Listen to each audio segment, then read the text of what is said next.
si Princess Castro at narito ang mga napapanahong balita. Sa pagsisimula ng panahon ng amihan na magdadala ng malamig na hangin, nag-abiso ang Department of Health o DOH sa mga sakit na maaaring makuha mula rito. Bunsod ng malamig na panahon at mas tuyong hangin, maaari itong magdulot ng pagkatuyo ng balat, labi, ilong at mata, flu o pananakit ng katawan, ubo at sipon, allergic rhinitis at pulmonya. Paalala ng DOH, maaaring maiwasan ang mga nasabing sakit sa pamamagitan ng madalas na paghuhugas ng kamay, pagkain ng masusustansyang pagkain, at paggamit ng face mask at moisturizer. Samantala, paalala ng PhilHealth sa mga miyembro nito, sakop nito at fully covered ang pagpapagamot ng flu-like illnesses.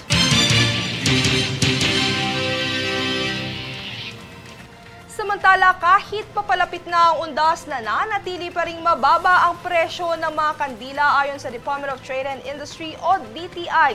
Tunghayan ang ulat mula kay Rhea Belmedina. Nanatili pa ring mababa at walang pagtataas sa presyo ng kandila sa Binondo ayon sa Department of Trade and Industry o DTI. Ayon sa departamento, sila ay mahigpit na nakaantabay sa mga presyo ng mga pangunahing bilihin upang maiwasan ang anumang pang-aabuso sa presyo, lalo na ngayong malapit na ang undas. Sa pahayag ni Trade Secretary Cristina Roque kamakailan, sapat raw ang supply ng mga kandila sa mga pamilihan.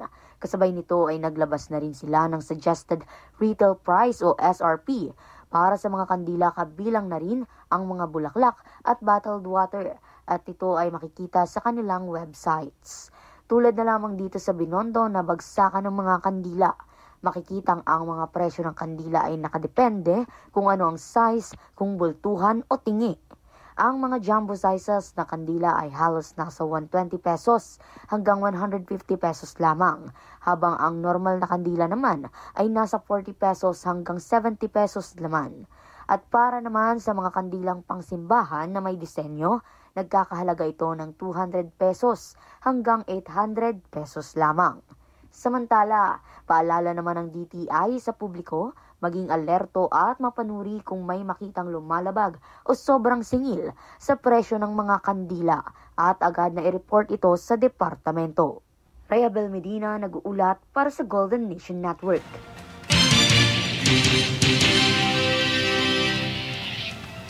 Opisyal nang inilunsad ng Minor Basilica at National Shrine of Jesus Nazarene sa Quiapo ang opisyal na logo na gagamitin sa Pista ng Puon sa susunod na taon. Ang Nazareno 2026 ay may temang dapat siyang tumaas at ako na may bumaba na mula sa John chapter 3 verse 30 na layong itampok si Kristo bilang sentro ng debosyon at buhay habang patuloy na isinasabuhay ng bawat deboto ang aral ng pagpupuri, kababaang loob at pananampalataya sa Poong Jesus Nazareno. Samantala, batay naman sa inilabas na pahayag ng simbahan ng Quiapo, ang naturang logo ay sumasagisag sa pagpupuri, kababaang loob at pananampalataya.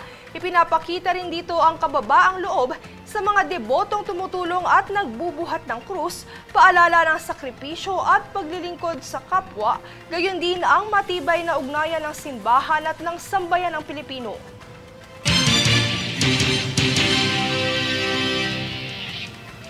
Kami ang boses ng pagbabago. Ako si Princess Castro at ito ang News Force.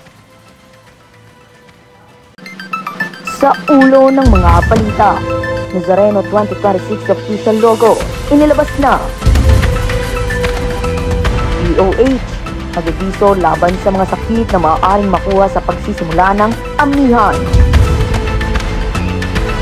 DOTR, sinigurado ang kaligtasan ng mga biyahero ngayong undas 2025. Pagpapatatag ng budget process at transparency promotion, pinalakay sa Senado. AFP, inihayag na under control na ang naganap na bakbakan sa Tipo-Tipo, Basilan. Korean actor Lee Dong-wook, balik bansa para sa kanyang My Sweet Home tanit sa December 20. Patas at pantay na balita, komprehensibong ulat para sa pulso ng masa. Ito ang News Force.